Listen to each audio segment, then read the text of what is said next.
Assalamualaikum warahmatullahi wabarakatuh. Bismillahirrahmanirrahim. Tabarakalladzi nazzala al-furqana ala 'abdihi liyakuna lil 'alamina nadhira.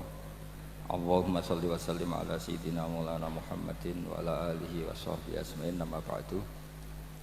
Yang sangat saya hormati semua pengurus wilayah Nahdlatul Ulama Jawa Tengah, wabil khusus Ki Haji Ubaidillah Sodaqoh, teman saya juga guru saya, putra guru saya Ki Haji Abdul Ghafur Maimun. Saya mau cerita sedikit tentang sanad. Jadi buyut saya kandung itu namanya itu Hafsah. Jadi buyut saya kandung itu namanya Hafsah. Itu lahir di Damaran. Damaran itu belakang imaman Masjid Kudus. Hanya sekitar 30 meter dari imaman Masjid Kudus. Itu punya bapak namanya Maksum, punya bapak namanya Soleh. Soleh itu bin Kiai Haji Asnawi Sepuh. Nah, yang Mbah Soleh saya itu, saya generasi ke-7 dari Mbah Soleh itu.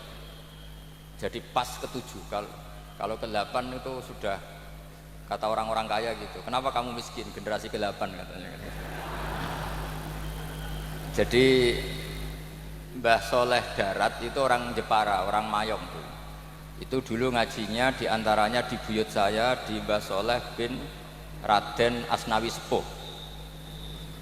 Raden Asnawi Sepuh itu cucu dari Mbah Mutamakin. Itu kesanatan saya. Jadi saya punya naskah banyak. Tadi Gus Nurul tak kasih tahu.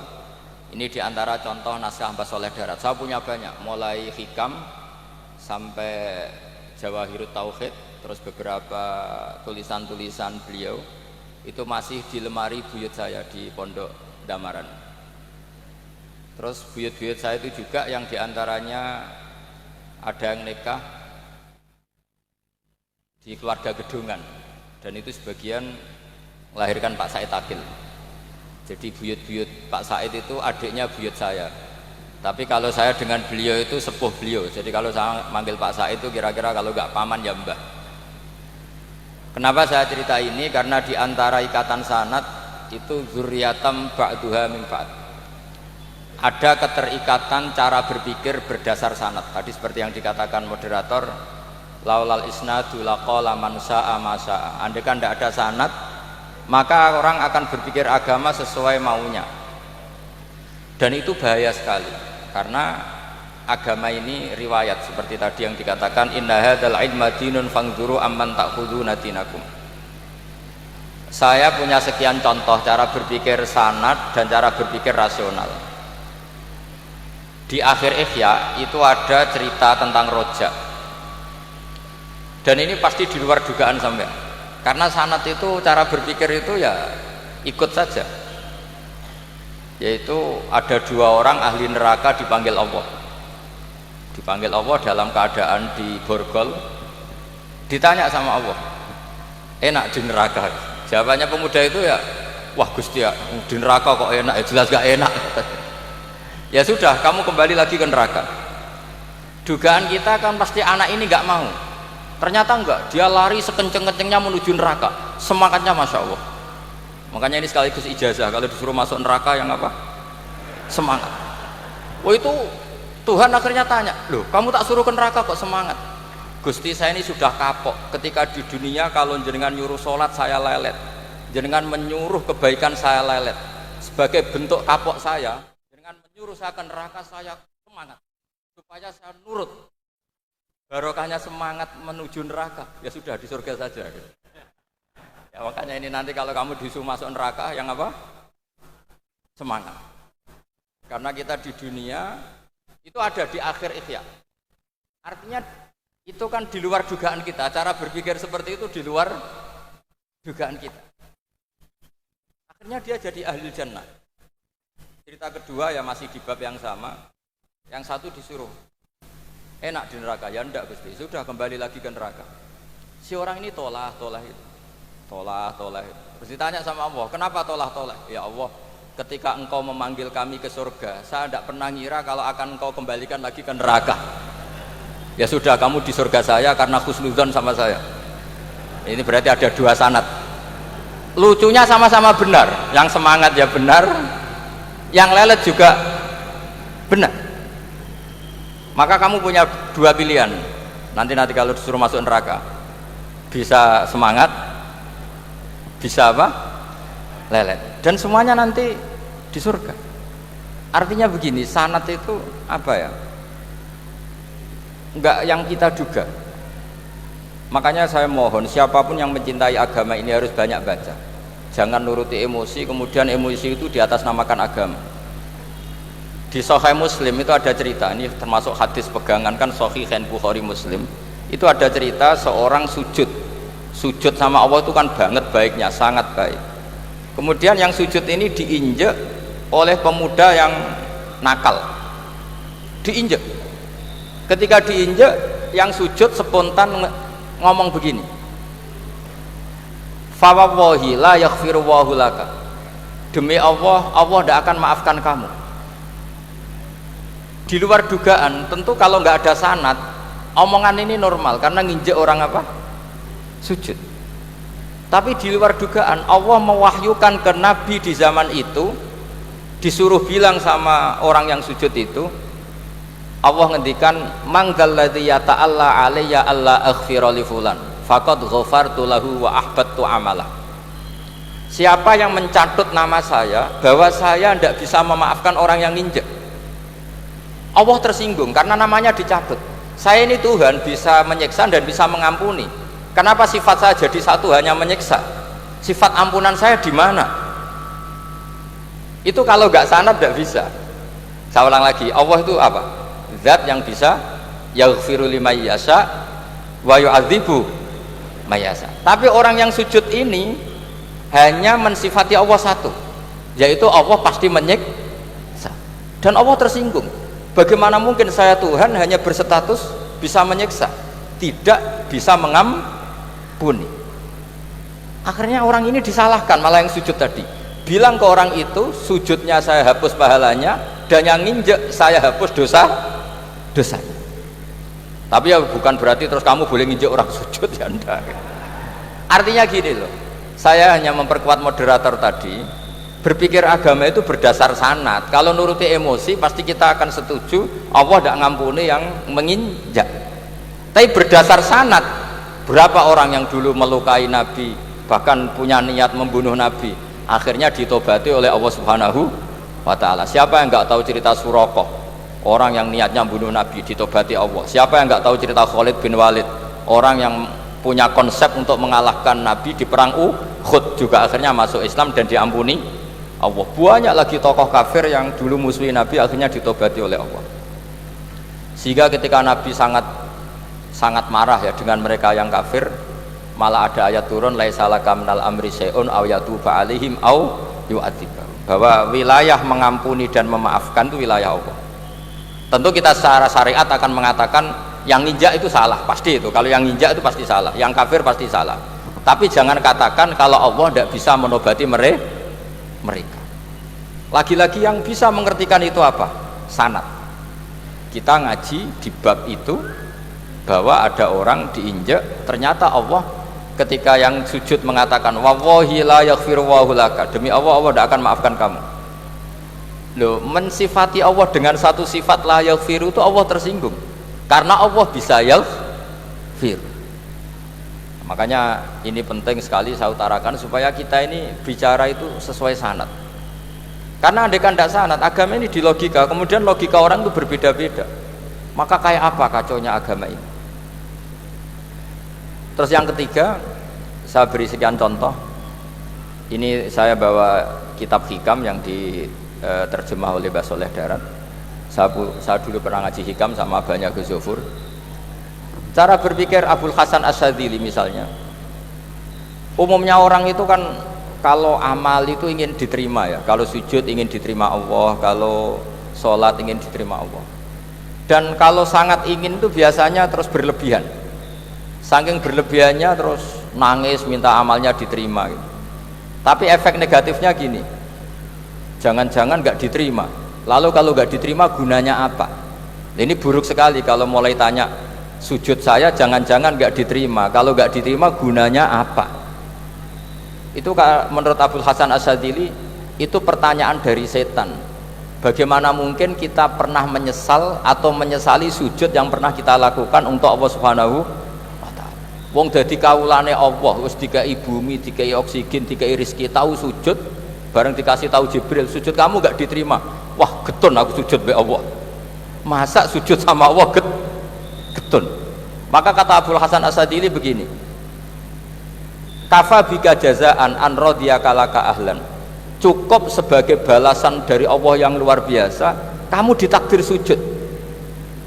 Wah, itu keren. Coba kalau kamu nanti ketemu Allah, ada orang yang sama sekali di bumi gak pernah sujud, lalu kamu ketemu Allah sujud berkali-kali, kemudian dapat kabar kalau sujud kamu gak diterima, pantas mana kira-kira? Pantas yang pernah sujud apa pantas yang gak pernah sujud? Pantas yang pernah sujud. Sehingga pikirannya Abul Hasan Asyadzili, sudahlah kamu bahagia saja karena kamu ditakdir pernah sujud. Itu satu anugerah Allah yang luar biasa. Kamu gak perlu terganggu diterima apa gak diterima.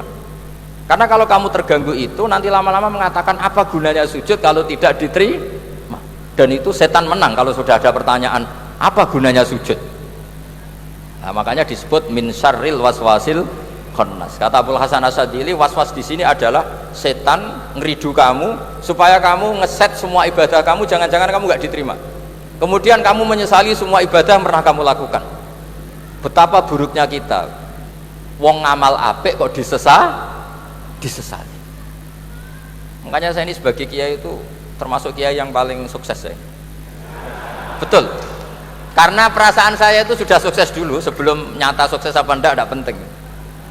Saya sering motivasi santri yang ngapalkan Quran 10 tahun enggak hafal-hafal. Nanti kalau ketemu Allah tetap keren. Pernah ngapalkan kitab saya? Pernah Gusti. Hafal tidak. Tapi kan keren pernah menghafalkan. Daripada sampai ditanya, pernah ngapalkan Quran? Tidak. Kok hafal lagu dangdut? Nah, itu pusing sama jawabnya. Tapi kalau santri saya, pernah ngapalkan? Pernah Gusti. Di mana di Guswa? Apal enggak? Pede saja enggak. Tapi saya mencintai kitab engkau dan bukti cinta saya tak hafalkan. Cuma nasib tidak memihak saya Gusti, kan masih lumayan itu. Daripada ditanya pernah ngapalkan Quran? Tidak Gusti.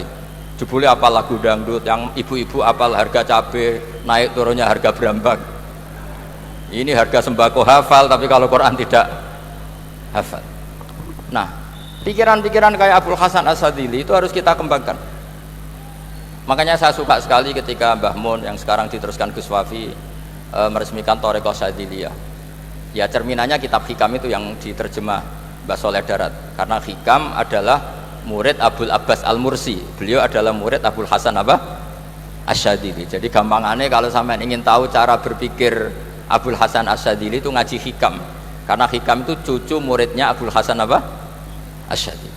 Dan itu cara berpikir gampang sekali. Misalnya hubungan dengan Allah, ilahi kullama akhrosani lu'mi antokoni karomuka. Ya Allah, ketika saya terbungkam oleh kesalahan-kesalahan saya, sampai saya ini merasa tidak pantas minta, tidak pantas memohon sama engkau karena dosa saya banyak. Tapi kata beliau antokoni karomuka, tapi saya berani melafadzkan doa itu berdasar rahmat kamu tidak terbatas. Dan itu indah sekali kata-katanya, ilahi kullama akhrosani lu'mi antokoni karomuka. Jadi kullama akhrosa, sekirane bungkam bisokno, ya nafsula taknati min zallatin azumat innal kabaira fil ghufrani kalamami. Jadi yang seperti yang dikatakan tadi Gus Ubaidillah tadi, ya sudah, kadang ada baron saya, ada Busiri, ya saya tidak tahu karena bacanya innal kabaira fil ghufrani kalamami. La'alla rahmata rabbihina yaksimuha ta'ti ala hasabil isyani fil kisami. Itu ada orang terlalu fanatik kebaikan, datang ke Abul Hasan Asyadzili gerutu karena dunia ini sudah kacau balau, banyak maksiat, banyak macam-macam. Apa jawabnya Abul Hasan Asyadzili? Man ahabba alla yusawahu fi ardi faqad ahabba alla tadhara maghfiratuh. Jadi malah dibalik. Kalau kamu ingin dunia ini steril, nggak ada apa-apa, berarti kamu tidak suka akan kelihatan maghfirahnya Allah. Jadi sanad-sanad seperti ini harus kita jaga. Meskipun tidak kita manfaatkan untuk kepentingan hadzun nafsi, tapi kita harus kita jaga. Jika kita jadi orang itu tidak terlalu sepaneng dengan pikiran kita. bahwa maksiat itu pasti mendatangkan azab. Kok kamu katakan pasti, itu buktinya apa? Maksiat itu salah, kalau salah harus istighfar. Maksiat itu salah, tapi Allah bisa saja mentobati yang maksiat kemudian jadi orang baik, karena Allah tetap bersifat yaghfiru liman yasha wa yu'adzibu may yasha. Kok kamu katakan pasti-pasti, itu sanadnya dari mana? Jadi ini pentingnya sanad ya. Jadi kita harus terus menjaga sanad ini supaya cara berpikir agama sesuai garis yang pernah ditulis oleh para ulama, yang semua itu musalsal ila Rasulillah sallallahu alaihi wasallam. Terus ini mumpung ini di depan Gus Zofur juga, ini pernah tak baca di depan putra-putra beliau, di depan anak-anak. Ini nanti saya hadiahkan ke PWNU Jawa Tengah. Saya nulis kitab ini sebagai bentuk saya bahwa apa yang dilakukan Syekhina Kiai Haji Maimun Zubair semuanya itu berdasar khazanah-khazanah yang ada dalam kitab-kitab Al-Kutubil Mu'tamadah. Di antaranya ini kitab Khilyatul Aulia. Kitab Khilyatul Aulia itu kitab kesayangan Imam Ghazali. Sampean kalau baca Ihya juz 4 itu beliau memberi saran ke kita, wa alaika bimudawamati mutolaati kitabi Khilyatil Aulia wa tabaqatil asfiya.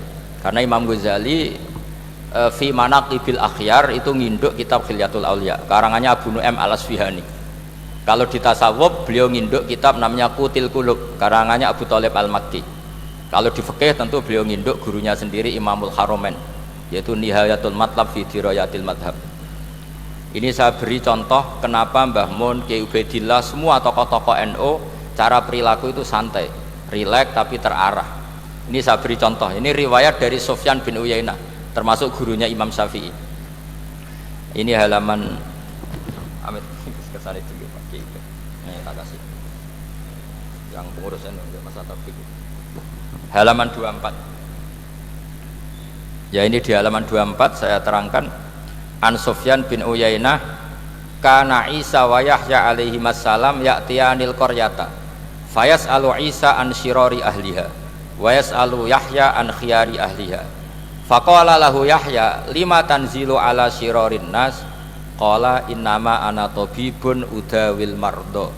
Ini di juz 7 halaman 323. Jadi mulai dulu ulama itu ada yang fokus ngelola orang-orang soleh, tapi ada juga yang mendokteri orang-orang yang macam-macam. Nabi Isa itu kalau di satu daerah tanya, di sini yang orang nakal-nakal di mana? Oh di situ. Terus beliau ke situ. Ditanya Nabi Yahya, kenapa ke situ? Saya ini nabi. Nabi itu biman zilatit tobib. Saya ini ibarat dokter. Tentu dokter itu yang menyembuhkan orang-orang yang sakit. Sehingga kiai-kiai kita itu ya kancanan orang soleh ya mau, bina orang fasik ya mau.